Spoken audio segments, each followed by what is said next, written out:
Okay, MS, scarce resource. So, aralin natin to. Madali lang dapat to. So, sayang naman kung hindi mo makuha yung 1 point or maybe 2 points na lumabas. So, aralin natin. So, question. How many units of alpha, beta should Onyx produce to maximize profit? So, ang goal mo dito is i-maximize mo yung scarce resource mo, which is in this case, 48 hours or machine hours lang ang available sa'yo at ang demand mo uh, for alpha is 12,000 units at beta is 8,000 units. So, kailangan mo makuha yung perfect mix para ma-maximize mo yung income mo for this available resource. Okay, let's do it. So, unang gagawin mo, you have to get your contribution margin. Importante yun ngayon dito. So, alam na alam mo na kung paano to computein. CM is going to be sales price minus cost. 200 minus 120, that's 80. Dito, no? Dito naman is 110 over 65. Wait lang. Over 110 minus 65, that's 45. So, now, ang kukumputin mo next would be yung contribution margin per machine hour.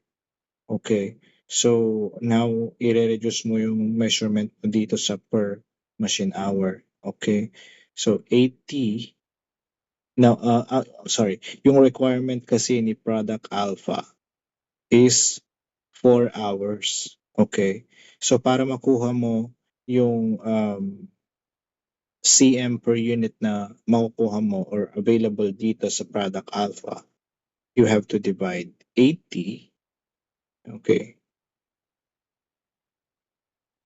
divided by 4 hours. Kasi 4 hours ang requirement ng bawat isang unit ng alpha.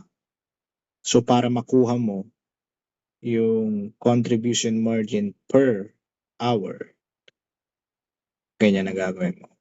Same goes with this one. So 45 divided by 2 hours, 2 hours. Okay, so ang result mo dyan, 80 over 4, that is 20. And for the other one, 40 divided by 2, that is 22.5. Okay? Now, next decision is piliin mo yung mas mataas. Okay? And ito yung ipa-priority mo. Okay? Meaning, lahat ng demand sa kanya na 8,000 units, gagawin mo lahat. Okay? So, etong 48,000 hours na to, ganito natin i-divide. Okay? Or hahatiin. 48,000 hours. Okay?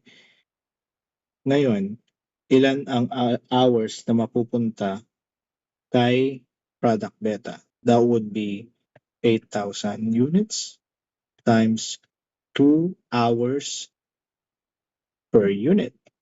Okay? So 8,000 times 2, that's 16,000. Okay. Well, alam na natin na makukuha natin lahat yung 8,000 units kay product beta. However, ang problema natin, ilan naman ang gagawin natin kay alpha? Okay, so 16,000, may available pa after 16,000, may available pa na 32. Okay, 32. Now, itong 32,000 hours, this is hours, no?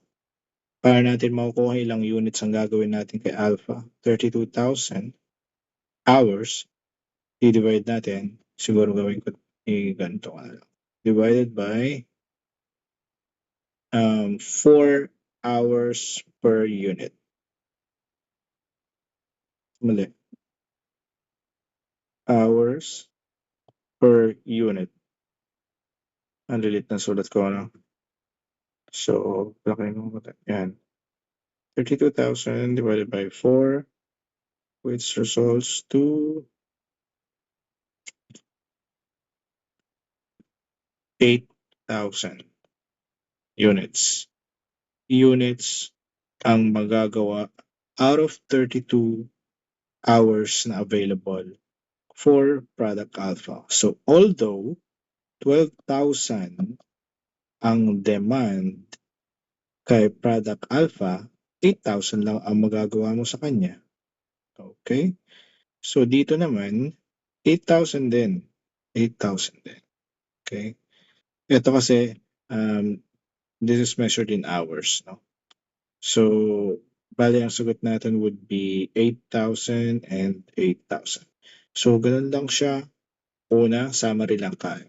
Una, kunin mo yung cm per hour ng bawat isang product mo. Okay? How do you do that? Kunin mo muna yung cm. Alam mong praktisado mo na yan. 80 divided by ilang hours ang gugugulin mo sa product alpha. Ganyan. Same thing with this. Yun na yung pati-divide mo. 2 hours daw dito kay beta. This one. 4 hours kay alpha. Yan siya. Ang result niyan, 20 cm per hour. Kay beta naman, 22.5 cm per hour. Then, okay? Na-reduce mo na siya sa per hour, so you're ready to make your decisions. Masasabi mo na parang mas kikita ka ng 22.5 per hour, ipa-prioritize mo si beta. Okay? So since per hour na lahat ng pinag-uusapan, makakapag-decision ka na. Okay? And then, eventually, yung 48 hours mo na available, hatiin mo. Residual, mapupunta doon sa mas lesser ang contribution margin per hour. So, since naka-priority yung isa, mama-max out yung demand para sa kanya. So, 8,000 units produced for, will be produced for product beta. So, yun lang. Mabilisan lang. Kunin mo to. Sayang yung 1 point. Good luck.